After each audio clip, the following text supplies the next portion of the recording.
And we're back. And we're using the outline. The outline is love. The outline is life. And apparently, I have a message. Oh, there we go. So, for those of you who don't actually, like I said, doing a bit of a rejoinder, trying to showcase what the episode was before we talk about it. This was the episode where they were doing they had a thunderstorm, a planned thunderstorm, because that's how that works. And in so doing, they had they had a slumber party at Twilight. It was Applejack, Rarity, and Twilight Princess, or Twilight Sparkle. God dang it! And they all had a slumber party, and it didn't go well, but then it went well, and that's the episode. So, spoilers. Without further ado, let's get talking about the most terrible aspect of this show. It's so horrible, so abysmal, that I can't even believe it exists. It is the fact that this is an ensemble show. I've actually already talked about that because this came up back during the Trixie episode. But this episode makes it very, very clear. This is truly an ensemble episode now. You know why? There are several members of the main cast members that don't appear at all. They're just not present in this episode. Now, I mentioned that because it's one of the powers of this kind of a format, and one of the things that I like about an ensemble show in general. Because an ensemble show should feel comfortable enough with itself to eject characters entirely without having them being a part of an episode. I also want to mention that this is also a good example of a bottle show. Now, quick discussion. For those of you who haven't seen my Star Trek stuff where I talk about this a lot, a bottle show is an episode designed to save money. Whatever other definitions, that is the core element of a bottle show. Now, usually this involves fewer guest stars, fewer special effects, fewer characters having lines, and fewer sets. So, for example, an episode which is set almost entirely within 3 sets and has only 1 guest star with significant lines, that's a bottle show, right? A good example of what I'm talking about. This is a bottle show because even a cartoon can still have a bottle show. If they use the same backdrops and the same set, it's easier for them to go ahead and produce that. All they have to do is the inside of the tree. And they also need less people involved, less actors involved, because they only really had the 3 main actresses involved, right? So, bottle show. Oh, I forgot to turn the music back on. I'm sitting here like, well, something sounds wrong. It's because I didn't hit play. There we go. Okay, so, talking about the episode proper. One of the... Yeah, oh, by the way, there's an Earth pony that uses magic at the beginning, which I'm pretty sure is just straight up a mistake. I don't know. I don't have a lot of behind-the-scenes information on this show, but it wouldn't be the first time, because I know there's some other mistakes later. So the episode begins with some wonderfully fascinating world building. Now, they've actually already mentioned this. They've actually already talked about this concept. But this is them straight up putting it right up into the front of the episode.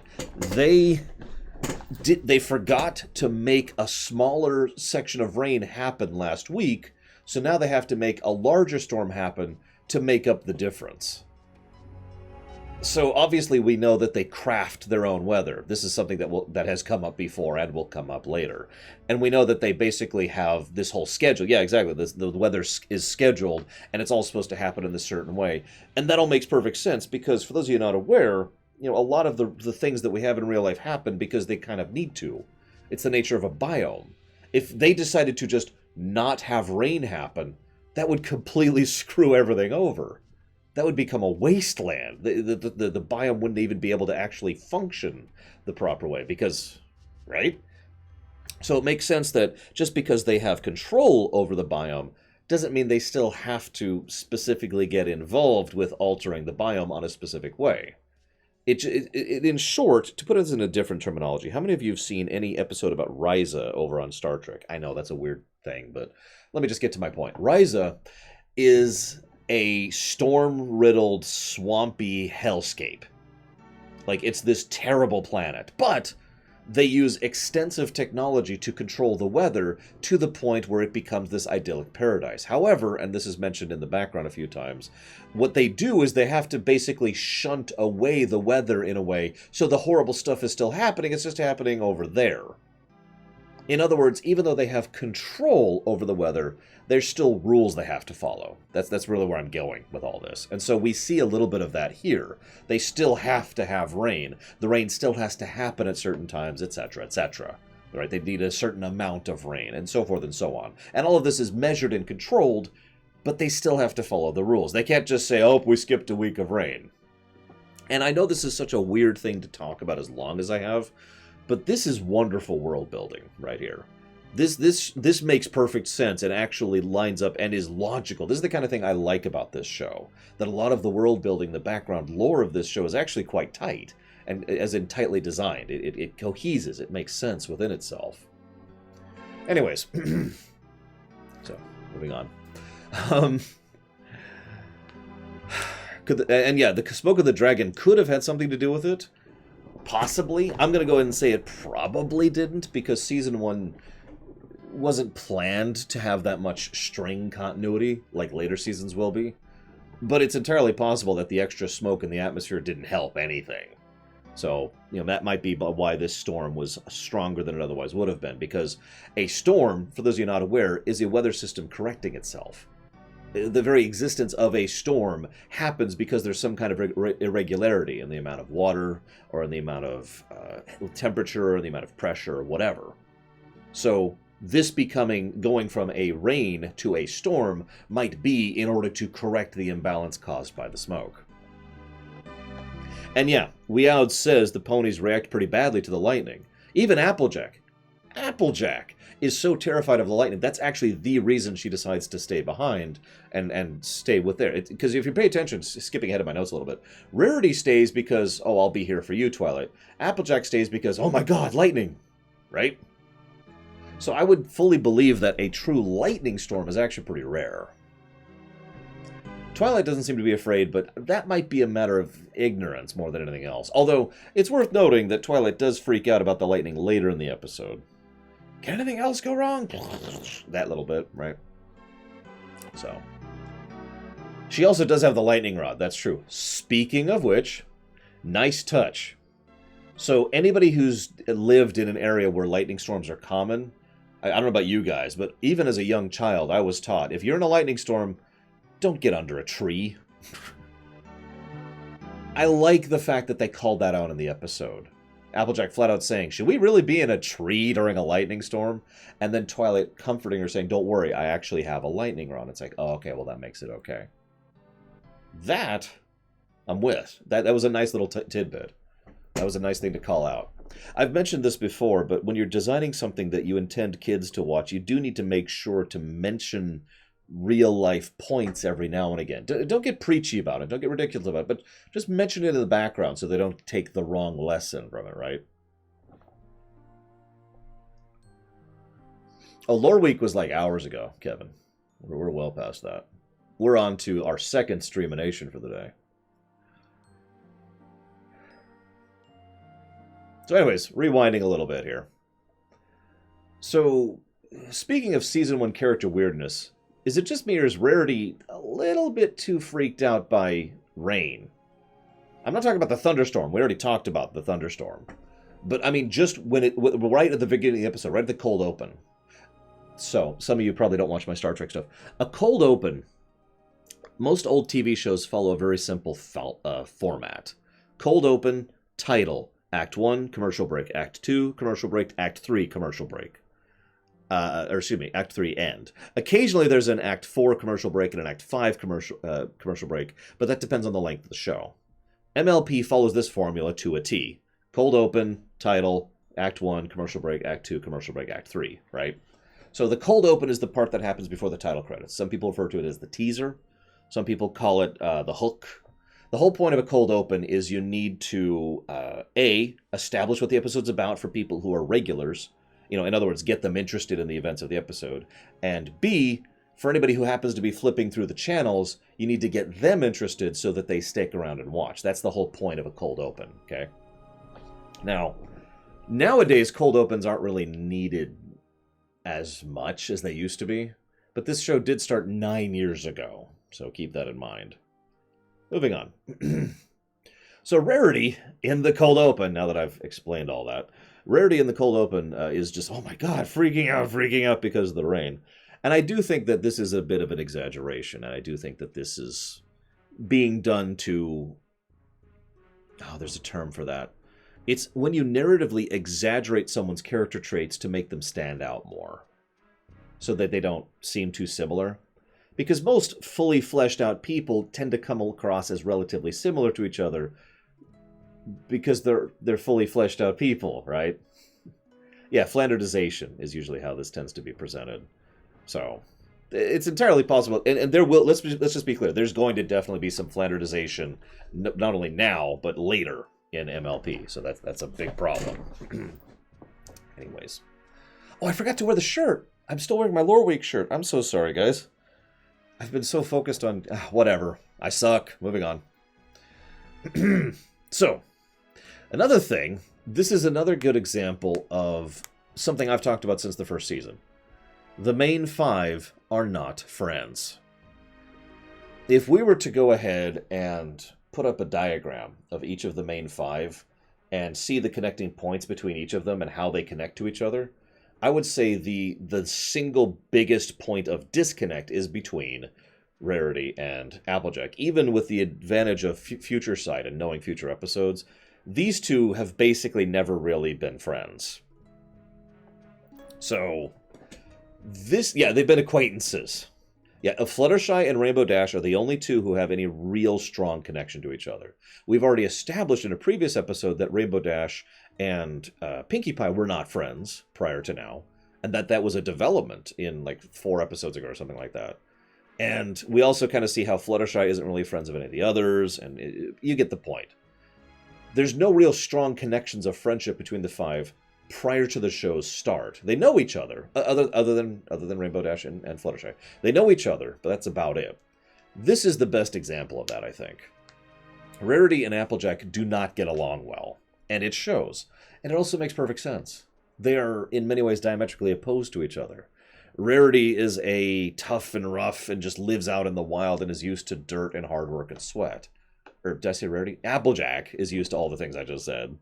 Rarity is the person who wants to make sure her fur is exactly the way it should be and make sure that her hooves are just as polished as they should be and blah, blah, blah, blah, blah, right?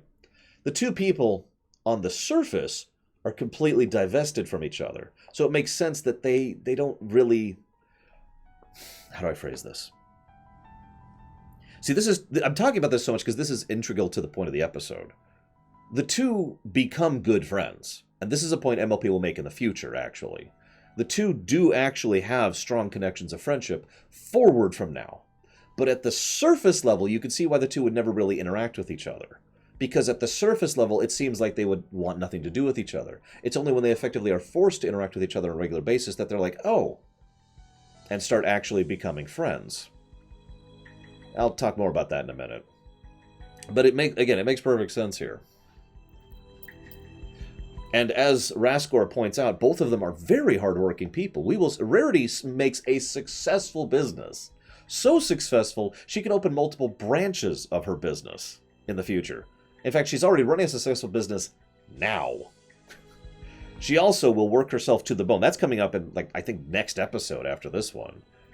There is some commonality there, and that's my point. There are several examples of the two of them and how they will get together. That's why I say they'll be good friends going forward. But again, you can understand, imagine for a moment if you saw someone in real life. Let's assume you live in a small town environment, okay? So you basically know everyone else in town. And there's someone else who lives there, and on the surface level, they're just like the opposite of you, right? There's a pretty good chance you wouldn't actually reach out to that person and try to be friends with that person, right? Again, this kind of helps to demonstrate why this kind of friendship thing is such a neat thing. But again, I'll get to that in just a minute. So, let's see. So, let's talk about Twilight really quick. Twilight is super excited for a slumber party. That actually made me smile. She's like, oh my god, yeah. Because she's only ever read about this in a book. She's only ever read about slumber parties in a book. And she's always wanted to do it. She can do it just like it is in the book. And she's got a list. It's great. And that made me grin because I completely relate. I'm not as neurotic as her. I don't have the anxiety problems or the fixation problems she has. But I know a lot of things that are really simple, normal, stupid things that I would love to do, even now, that I will probably never get to do.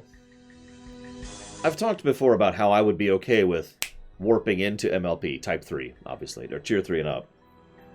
But one of the biggest reasons is because I've always kind of wanted to have that kind of environment.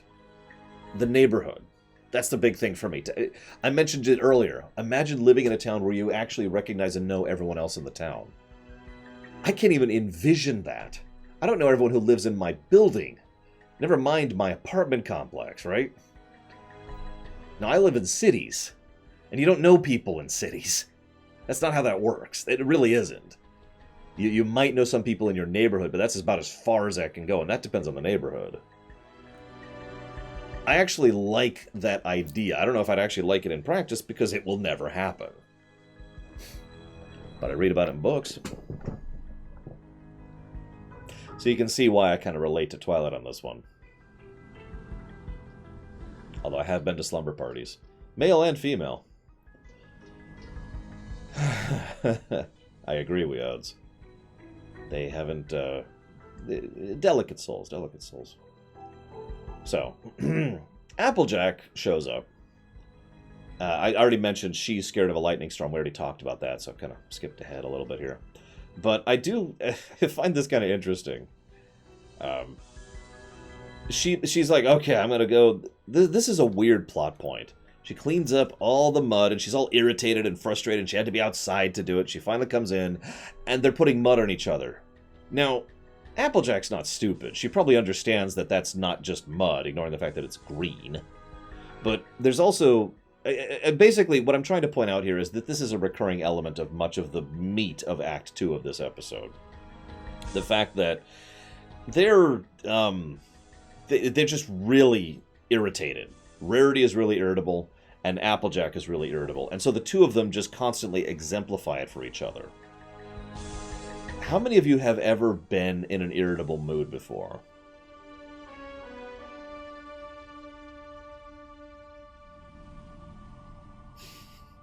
I was going to say, it's probably 100% of you. And you know that when you're irritable, things that don't actually bother you suddenly bother you. And I point that out because that is Applejack and Rarity here. The two have been thrown into an acid test, basically. And because they're both already irritable because of everything that's been going on leading up to this, now they have to deal with each other and it just explodes over. It does help if you realize you're irritable. I found that helps me to pull it back a little bit. But if I don't realize I'm irritable, it's just everything gets to me. Little things that really shouldn't bother me. So again, relatable. So, they poke fun at each other. They make fun at each other. They focus on that irritation. And they just, I'm going to tell you the story of the woman who couldn't do anything neat if she tried to. It has to be Twilight who jumps in the middle and is like, okay, hey, hold up.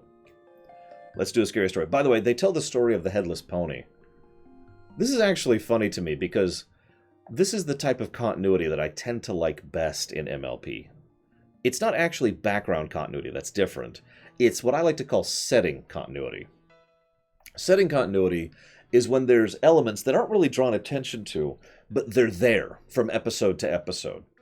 Recurring guest stars, or regular extras, or like a specific holiday, or the Headless Pony, or the nature of how bits are used. Those kind of things are setting continuity, and I eat up setting continuity. I love it. It's one of my favorite things about fiction in general, is when they have good setting continuity.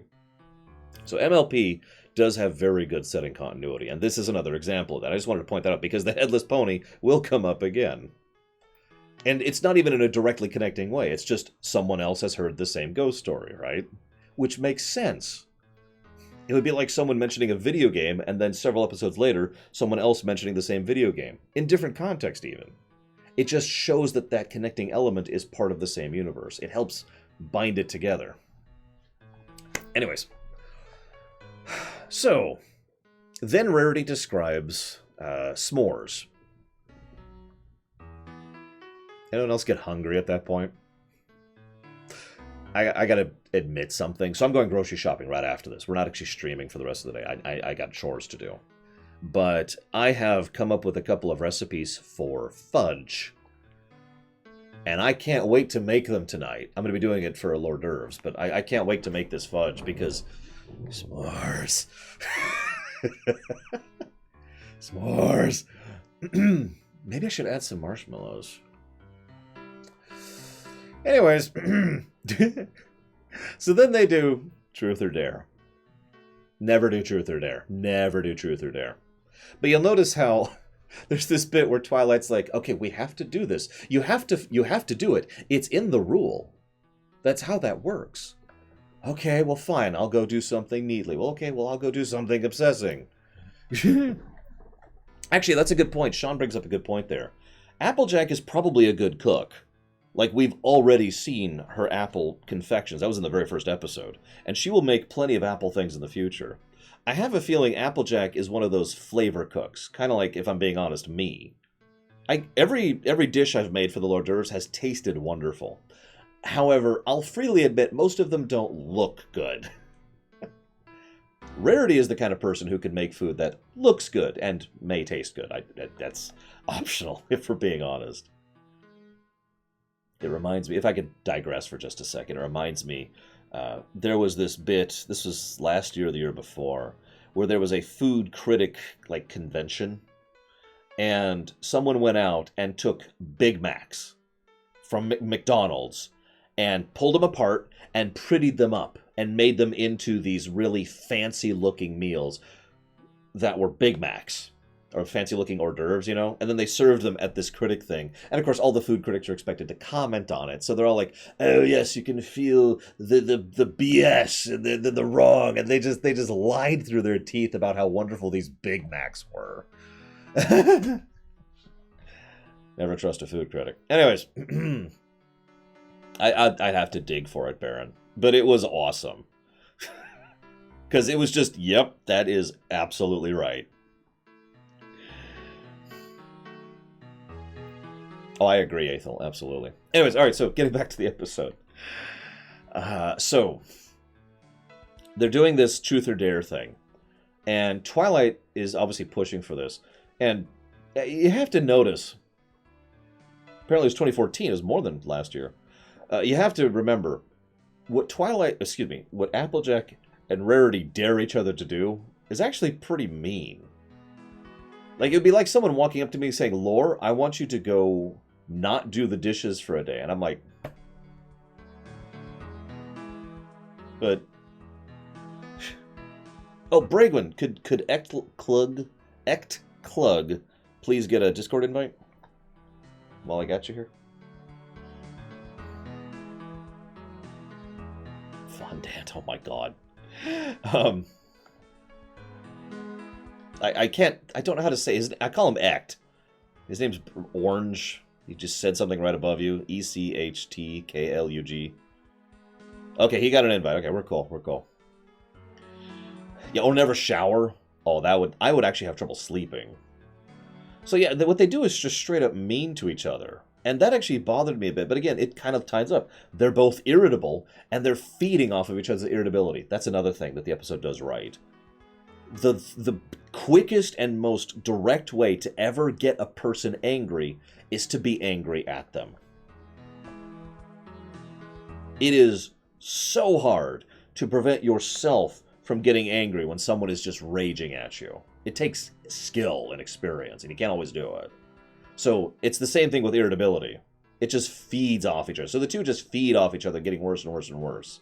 And yeah. This also then leads to the pillow fight, which was actually pretty fun. I'll admit that.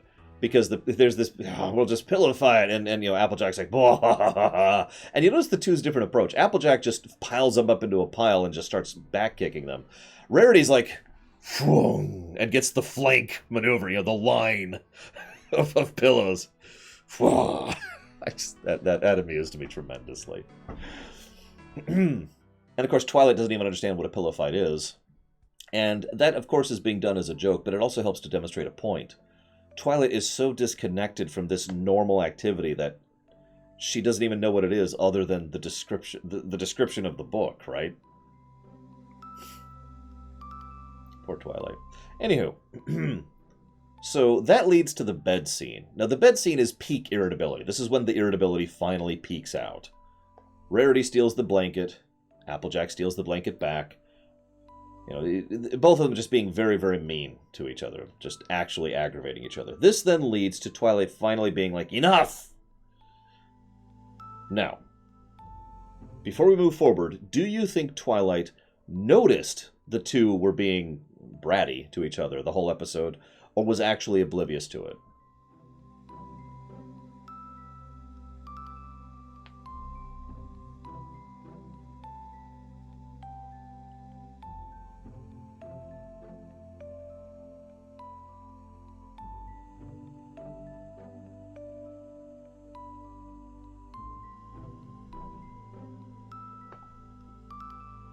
As an aside, I think both interpretations are valid, which is why I asked the question openly.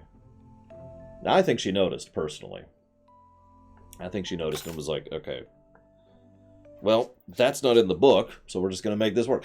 Basically, the rules as a concept tend to be a bit of a safety blanket for Twilight, so it makes sense that she would just revert to the rules rather than, you know, feed into those. And yeah, I agree with Savicom. She wanted this sleepover. She wanted it to be perfect. I understand exactly what that feels like, by the way. You want this event, you want it to go perfectly, and then it doesn't.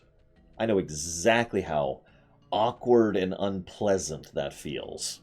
I bet a lot of you do, too. It's one of the reasons I try so hard to make other people's events go so well, because I don't want them to go through what I've been through, because that sucks. Yeah. So, Twilight freaks out. And just basically yells at her as much as she does so. Now, what I find interesting, and this is just a nice little tidbit. I'm trying to think how to explain this. She mentions she can't check off the final checklist in the list, because the final checklist is fun. But it's not like Nemi. I need to add those notifications. I need to do that. I keep forgetting to do that. It's not like she doesn't understand. Thank you very much, Nemi. Much obliged the sub. And I'll put that towards KOTOR, sure. Why not? Yeah, it's she can't complete the list. I understand exactly what that feels like. I imagine several of you at least somewhat understand what that feels like. Where's the subs? There it is. Ah, there we go. Let's make that a little bit smaller. Like here. There we go. And because, again, she does actually want to have fun, but also, I like to think of it as the equation's incomplete. The circuit is incomplete. It's like this. It's not a complete circuit, and it bugs the crap out of you, right?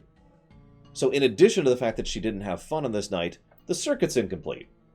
And now it's just sitting there bugging her. You'll notice she was just like... She rushes up in the middle of the argument, and there's no way she was actually sleeping during that argument. She was just sitting there like, okay, laying there like, okay, maybe they'll stop arguing. I'll just wait a few seconds. Okay, they're still arguing. Okay, now they're arguing loudly. Enough! And then she just, enough! And of course, she's the final irritable person. Now, what's interesting is that really gets the attention of both of the other two. And then the crisis hits. One of the trees that they didn't manage to knock over gets hit by lightning. Hey, a tree gets hit by lightning. And then they have to deal with that. Now, first of all, what I find interesting is that it is Applejack who reaches out to Rarity first. I've been thinking about that before, and I was thinking about that through this playthrough, or watch-through. And I think that's appropriate, that Applejack is the first one to reach out. Not because she's the better person, but actually because she's been the worst person. If you really sit back and watch all of the interactions between the two, Rarity has been mean to Applejack, but Applejack has been more mean to Rarity. And thus, the impetus is more on Applejack's side of the equation. Now, that's just my opinion. But I do think that that is something that is shown throughout the course of the episode. It also makes sense because, as is pointed out in chat, Rarity has more pride and Applejack has more honesty. So it makes sense that they would go that way. And yeah, she had her moment of asking for help is okay. She already went through that lesson. You're absolutely right, Ethel. So she asks for help and then says, please. And this is a nice little touch, by the way. So first of all, we've already mentioned death to Applejack. We've already mentioned that you can only use... unicorns can only use magic in a way directly related to their special talent or for basic telekinesis. And that's it, right? I point that out because this helps to show, and again, this is a bit of world building, I'm not sure they even intended, but this helps to show that just because you're limited by your talent doesn't mean you can't be creative in how you apply it. You'd think that moving a tree out of the area would be out of bounds for someone like Rarity, but it isn't, because what she does is she breaks them down into little pieces of the little decorative thing, and in so doing, they are now no longer a problem. Yeah, I agree, Rarity would do great in Dungeons & Dragons, and that is why I wanted to praise there, the creative usage of power, rather than just brute forcing it. That was cool, and I liked that. They'll be doing that in the future, too, with more than just Rarity. So, then there's this really nice bit, you know, Applejack gently pushes the log out of there, and then they look over, and Rarity is just covered in mud, and so Applejack basically hands her an olive branch, metaphorically speaking, by smearing the mud on her face. Mud mask. That made me smile, I will freely admit. That was nice. And so, as Baron has been saying, I'm not ignoring you, Baron. As Baron has been saying, it was a good vent. The harsh reality is that every now and again, you need to vent. You need to vent your emotions. We all have different ways to vent. But every now and again, and this works for me, you just vent by just going like, ugh! If you've ever watched me stream, I'm going to be loud for just a second. This is your loud warning. Every now and again, you might have heard me go like that, right? That's me venting. That's one of my ways I deal with it, is just and get that physicality out of the way. And that allows me to then process and move forward. So if you ever hear me do that, it's because I'm dealing with some crap, like irritability or frustration or whatever. And it's just, I need that quick release so I can get on with it. So, good episode, good episode. Now, I gave you the sound warning. I said warning. Now, I don't always give you a warning when I'm going to do it, because it's obviously more in the moment. I keep worrying I'm going to break this thing. It's an expensive chair. Yeah, as long as it's healthy, that's really the trick. Like, if I were to do that on my glass desk, which I'm absolutely not even going to demonstrate, that would be very unhealthy. If I was to throw my phone across the room, that would be unhealthy. Oh yeah, if I was to hurt... Why would I hurt someone? That would be unhealthy. I would never hurt you, Yoshi. Don't worry. It's all good. Yoshi! Now, I did have one final thing. So, as usual, it was a gift, Dream Whisperer. As usual, I have a question. What do you think the message of the show was? Because, again, Season 1, they're all message shows. Oh, God, it is an Yoshi. An ocean Yoshi. Yoshi! Yoshi! What do you think the message is?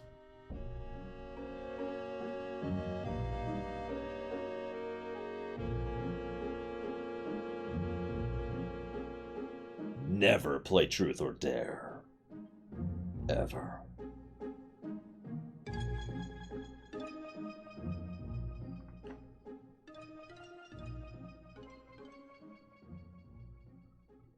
It's a pain to keep clean. Never sleep over during a thunderstorm. Apologizing is good? Yeah, I'd go with that. For me, actually, I've already told you what the message is for me. And as usual, it's something I feel to be a little more complex than something simple. Just because someone is different than you, especially on the surface, doesn't mean you can't be friends.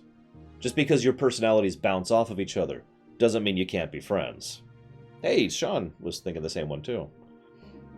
As I said earlier, both Applejack and Rarity will be good friends going forward.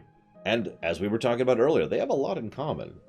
A lot of deeper, more complex commonalities rather than the surface level stuff.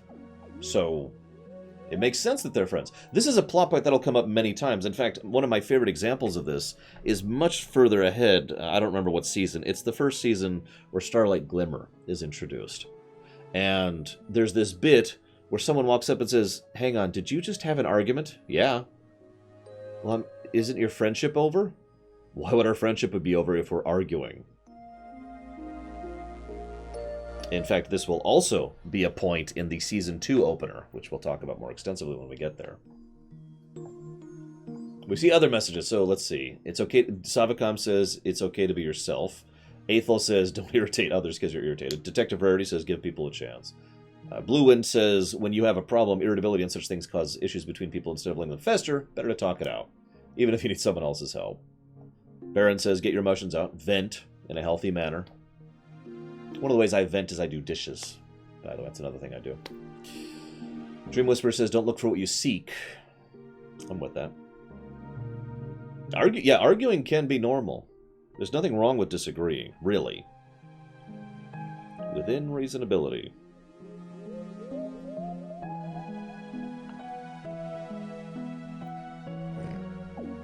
Well, wait, which one's Spock and which one's McCoy? Anyways. Yeah, it's the way people handle arguing that tends to be the problem going forward. Oh my god, Bragwin, really? Really? Applejack is McCoy, okay. So that... Wait, but Rarity is Spock? That doesn't track! I'm just poking fun. I'm gonna go and chop off the recording.